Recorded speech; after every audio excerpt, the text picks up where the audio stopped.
Bonsoir et bienvenue dans ce nouveau numéro de l'Actu Vue Par. Je suis toujours accompagné de Mickaël Texier et nous recevons Mickaël Marietta Caramanli. Bonsoir. Bonsoir. Bonsoir. Alors vous êtes député de la 2e circonscription de la Sarthe, conseillère municipale au Mans. Et si vous le voulez bien, on va commencer par un mot du MM Arena qui est dans l'actualité, car hier soir il y a eu une écrasante victoire de l'équipe de France de football féminine contre la Bulgarie devant 14 000 spectateurs. C'est une nouvelle vie pour le stade. 14 buts, en effet, voilà, tout en 14. Une nouvelle vie pour ce stade, vous pensez à un début d'une nouvelle vie? Oui, je pense que c'est une nouvelle étape, un nouveau départ, comme il a été dit aussi hier. C'était un très bel événement. Et c'est quelque part, pour moi, je dirais, le MM Arena, c'est aussi l'opportunité aujourd'hui d'être le stade du football féminin. Pourquoi pas? Et on a des belles équipes, on a au niveau national, on a des belles équipes aussi au niveau local. Donc il faut saisir l'opportunité. Donc oui, c'est ça. Il y avait cette conférence de presse hier, Noël Le Graët, le président de la Fédération française de foot, avec le maire du Mans, Jean-Claude Boulard. On sent qu'il y a cette envie de faire quelque chose. Il faut exploiter toutes les pistes pour le remplir, ce stade.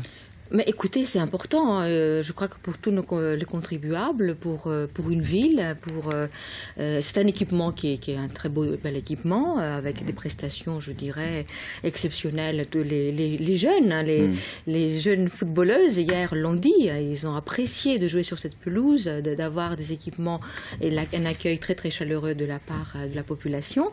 Et donc on a cet équipement-là, il faut l'utiliser, il faut le rendre attractif, il faut le placer au niveau local, au niveau national, international. Donc voilà, il faut regarder devant. Il faut trouver une solution. Alain Pigeot, dans une conférence aujourd'hui, estime que le stade va coûter aux contribuables, à la ville, entre 4 et 6 millions d'euros par an.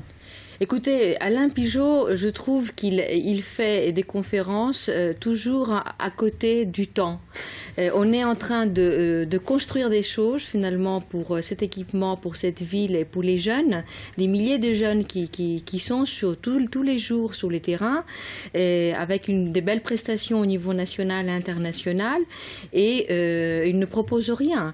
Donc moi je trouve, voilà, il faut regarder devant, il y a une volonté de trouver des solutions, d'utiliser cet équipement dans sa première vocation, et il y a des solutions, je crois, c'est les propos du président de la FFF hier étaient encourageants. Et sur les chiffres qu'annonce Alain Pigeot, 4 à 6 millions d'euros pour la ville. Il a tellement annoncé des chiffres contradictoires que je ne crois plus. Il y avait une table ronde au Sénat hier sur le modèle économique des stades, qui est un vrai problème. On se pose évidemment la question du stade du Mans, où il a été dit, je crois que c'est cet enseignant d'économie, Jean-Pascal Gaillan, à l'Université du Maine, qui disait que dans ce contrat de concession, on n'a pas vu le scénario le plus pessimiste. On a créé un scénario de Ligue 2, on n'a pas créé dans les rapports entre Le Mans et Vinci. On n'a pas imaginé un scénario plus pessimiste qui peut mettre la ville en danger. Vous pensez que c'est une erreur de ne pas être pessimiste quand on crée ce type d'accord? Il faut être pragmatique tout d'abord, et il faut vouloir aller de l'avant. Je dirais, le rapport du Sénat, où il y a des travaux, nous aussi au niveau de l'Assemblée nationale, nous travaillons sur un texte qui va venir devant nous dans quelques mois sur une réforme un peu du sport. Il faut tirer les leçons à la fois des PPP, mais c'est partenariat public-privé, qui pose aussi un certain nombre de questions, y compris sur les collectivités, mais y compris au niveau des contribuables et de l'État.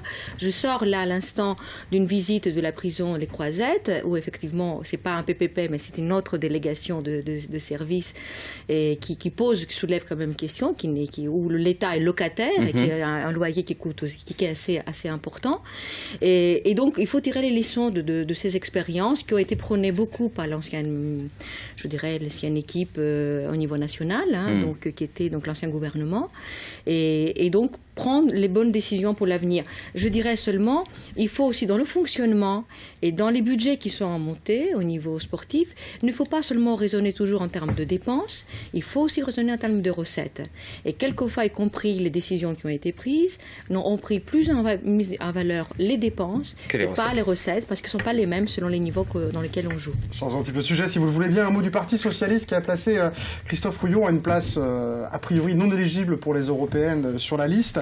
malgré des compétences certaines. Est-ce que vous le soutenez, comme l'a fait la Fédération sartoise par son vote? Écoutez, si vous avez regardé un petit peu, nous avons fait un appel, tous ensemble, comme dans d'autres fédérations, qui ont rejeté un petit peu, je dirais, cette liste, parce que nous condamnons les parachutages. Voilà. Elle a été validée au sens large, cette liste. Elle a été validée au sens large, refusée à la Sarthe, refusée au Morbihan, à Finistère, enfin, dans plusieurs départements. Mais bien sûr, on n'est pas d'une très très grande fédération, donc les fédérations les plus importantes l'ont apporté. Ce qui fait qu'il a été adopté. Ceci dit, même adopté, il faut quand même bien tirer les leçons d'un parachutage qu'il faut réfléchir, parce que ce n'est pas toujours les bonnes solutions. On a besoin d'hommes et de femmes qui sont ancrés sur les territoires, pour mieux nous défendre, comme au niveau national, comme au niveau international. Christophe Rouillon, c'était aussi quelqu'un qui a beaucoup travaillé sur les questions européennes.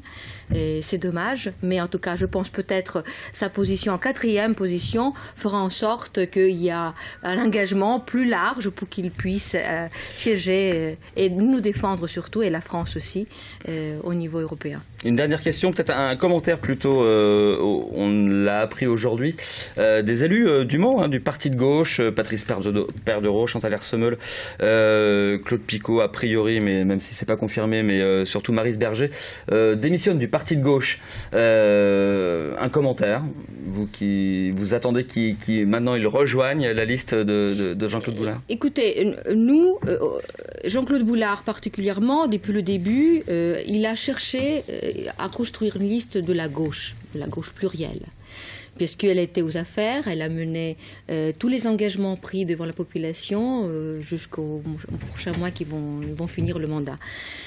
Bon, c'est une bonne nouvelle. C'est une bonne nouvelle. C'est dommage qu'il n'a pas été pris plus tôt, je trouve. C'est quelquefois... Bon, le chemin n'est pas toujours droit.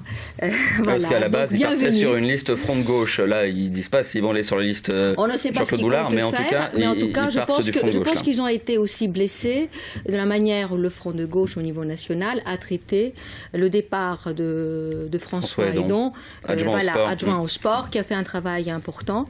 Et je pense que par solidarité, ils ont... Affaire à suivre. On va tout s'arrêter. Merci Marietta Karamanli d'avoir été notre invitée. Merci Mickaël. On se retrouve la semaine prochaine, bien sûr, pour un nouveau numéro de l'Actu Vue par les politiques.